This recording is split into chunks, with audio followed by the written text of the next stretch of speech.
জাতীয় কবি কাজী নজরুল ইসলামের ১২৭তম জন্মবার্ষিকী উপলক্ষে আজ ২৫শে মে ২০২৬ খ্রিস্টাব্দ ১১ জ্যৈষ্ঠ ১৪৩৩ বঙ্গাব্দ বৈশাখী সঙ্গীত একাডেমি নরসিংদী কর্তৃক আয়োজিত নজরুল সঙ্গীত অনুষ্ঠানে সকলকে স্বাগত।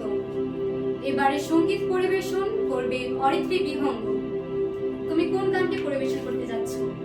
আমি জাতীয় কবি কাজী নজরুল ইসলামের রচিত প্রজাপতি গানটি পরিবেশন করতে যাচ্ছি।